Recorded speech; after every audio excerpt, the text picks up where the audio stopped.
Cool. Thank you very much, Kate. I'm afraid my story is probably not quite as inspiring as Rick's, but hopefully you'll find it interesting if you're not aware of what digital carbon literacy and digital carbon footprints are. I'm going to try and share my screen because I've got a couple of slides. It'd be good to show.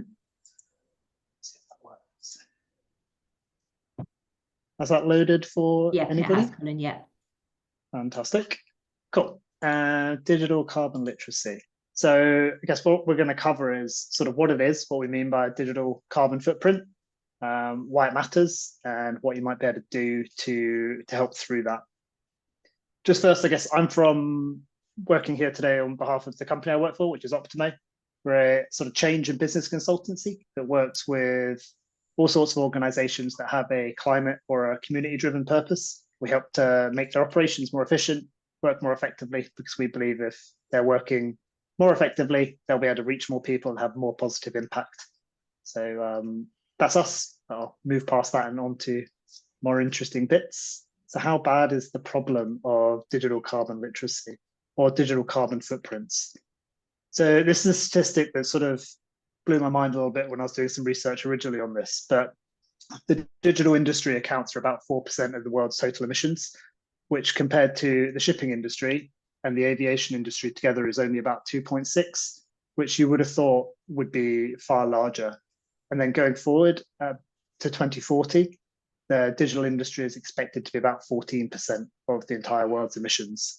So, it's a huge, huge amount of contribution to the global situation of climate. And it's about the size of the USA's emissions today. So, people need to be aware of this and we need to take positive action to reduce this impact that our digital lives are having. But what is a digital carbon footprint? So we're probably all very familiar with the concept of carbon footprints, which is the idea of how many emissions and greenhouse gases are produced from your activities and your lifestyle. The digital carbon footprint is the same, really, but looking at specifically the digital elements of your digital lifestyle. So that's including all the things you might do on your phone, internet searches, bit of Googling, but also all the production of those devices and the disposal of those devices as well. So how laptops are made, how they got rid of, and all the materials they used within that. That's often termed the embodied carbon within those products. It's just the carbon that's involved in making and getting rid of those products at the end of them. So, it's just all the activities that might be involved. And given our world is completely digital now, it's quite hard to go around anywhere without finding some sort of digital or technical thing going on. Most activities do have some element of digital footprint as well. Just to add to the picture, here's a few more statistics. I'll let you read through them, but a couple that I think are interesting. It's the one on the bottom left, particularly. Every second spent on Google requires 23 trees worth of emission sucking capabilities to get rid of the amount of carbon that is produced around the world. This sort of sets the scale of one company and sort of our daily habits. And what the impact that has for sustainability. And also then in the bottom right, we've got scrolling TikTok emits 2.63 grams of CO2e per minute, which over a year averaged out is driving over 300 miles per person. So, that's a huge amount as well. Obviously we might not be the demographic particularly contributing on TikTok, but it's a huge product around the world, obviously. So it's a massive, massive emission causing thing as well. But yeah, I think it just adds to the scale, having a few stats there to sort of put it into context. Hopefully you find that interesting, because I certainly never look at my phone and think, oh God, what's going on with this? Where's the emissions on that? Where you can see it from your car, the tailpipe there and all the sort of black smoke coming out. So it's interesting. But how is digital so dirty and where do those emissions actually come from? On the left, you can sort of see the main elements that contribute to your digital footprint, but it's really three specific things, which are data centers, networking, and your stuff, basically. Data centers are basically the place where everything is stored. So it's a computer in a desert somewhere that's powering and enabling all the stuff. Networking is how you move information around. And your stuff is obviously, the apps you have on your phone, how you pay for things using a credit card or something like that, and how that talks to the internet. That's a relationship together is normally referred to as the cloud, and everything is really going onto the cloud these days because it seems seamless, it seems interesting, it seems really powerful and just simple. You don't have to carry lots of stuff around. There's no cables everywhere. It's all just floating around in the ether. But that in of itself consumes a lot of energy because data centers are just huge, huge warehouses full of hardware that is consuming energy. It's energy involved in actually powering them, turning them on. Then there's a huge amount of energy needed to cool them down as well, because all of these whirring fans and things like that in the building make it really, really hot, which then requires more energy to cool it down. So all of that processing and activity going on to enable us to do everything to do with our digital lives, like having this conversation on Zoom, it's all powered through the cloud, and the relationship between data centers, networking, and our stuff that's doing it. The interesting part on this is the cloud is often framed as a kind of pariah, a very good thing, but actually it's got a lot of greenwashing around it. There's a lot of tech marketing, which is common in most industries, but for this point, that there's a lot of claims around carbon neutrality and 100% renewable energy, which if you dig into, don't really stack up as much. And that marketing there is just so profound that you can't really get past it, and people forget about it and you overlook it, which contributes further to the idea of your digital carbon footprint increasing. And yeah, because the world is digital, you can't really get away with it very easily. A few more sources of where that might look like, or where you might find emissions, and a little bit closer to home, I suppose, rather than talking about data centers. A lot of us work from home these days. That obviously all contributes to the emissions that we cause from our digital footprint. I mean, it's probably much, much better for the environment, us all being on Zoom rather than all driving to a place. So I'm not saying it's necessarily bad, but I'm saying it's something to be aware of. It does have emissions involved with it. The backgrounds you use, like I'm aware I'm probably one of the only people with a blur up at the moment. That blur is worse for your emissions than not having a blur on your background on Zoom. So these little things do make a difference, and sort of the definition by which your Zoom is set up to send that video quality. Some has higher emissions than others. E-waste, so yeah, talking about the carbon footprint involved in production of devices is very large. Laptops are normally designed to last 4 years. And so just increasing that lifespan a little bit longer dramatically reduces the amount of carbon you emit. So there's simple things you can do whilst having a positive environmental impact. You obviously save some money as well. You don't need a laptop every 4 years, or some people get them less than that, but you can easily expand that out, especially with other devices such as phones or more mundane things like a monitor that you might use for working as well. The other one I'm going to highlight here is around dark data, which is a cool concept, or I like the name of, but it's all the concept of all this stuff that's just there, the hundreds of photos you might have on your phone that you never look at, or the emails you have from 20 years ago that you just never deleted. They're just there. They're all sat on a data center piece of hardware, causing energy drain, causing emissions, and we just never look at them. And that scales up a lot when you're a business as well. And you've got hundreds of people in your corporation, maybe, all with this sort of stuff there as well, kept for different reasons. It all uses energy. So be aware of your data. And the final one on this is around the actual software and website design. I kind of point this out always because I find it really interesting that, just the colors you use or the font styles you use affect the carbon load of a website. So it can be as simple things as using fonts that are regular or common.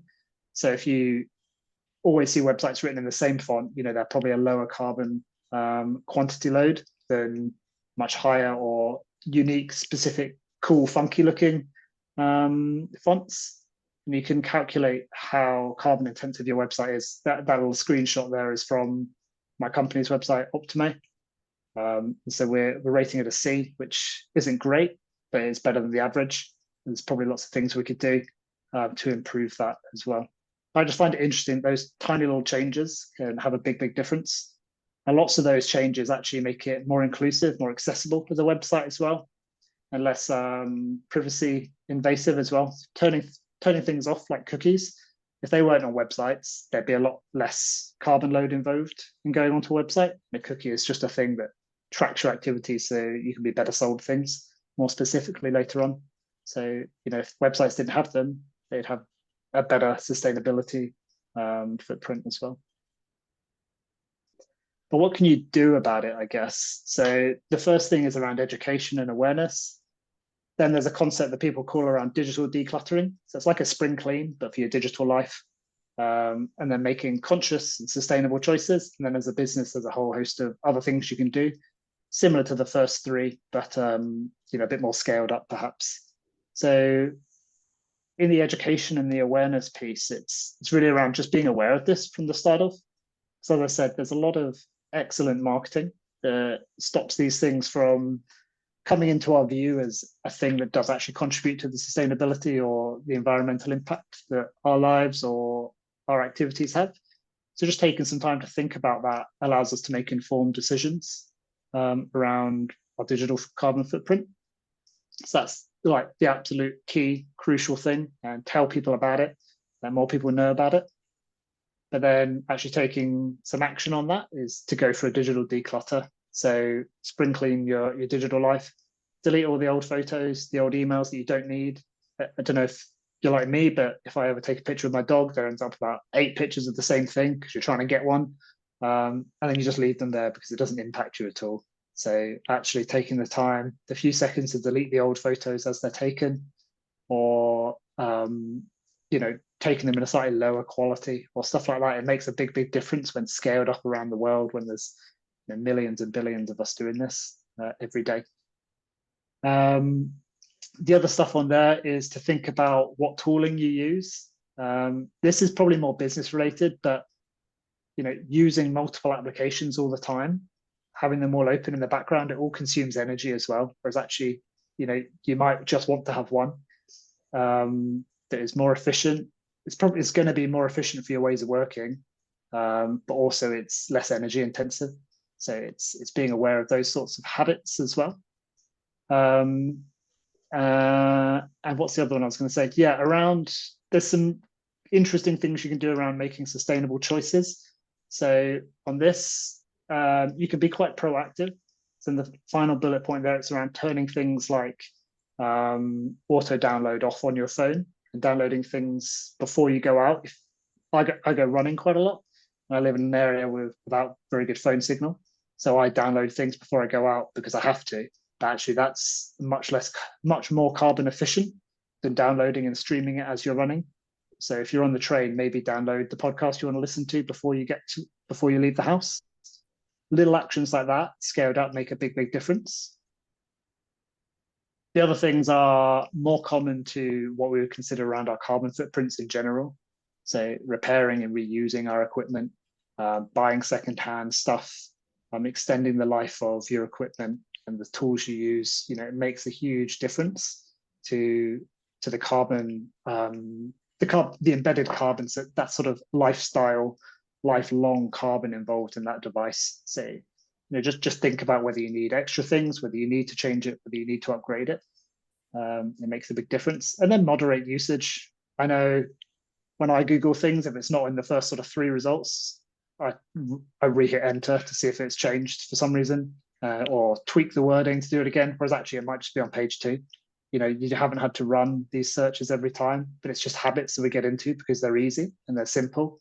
Whereas actually they have a higher carbon load again.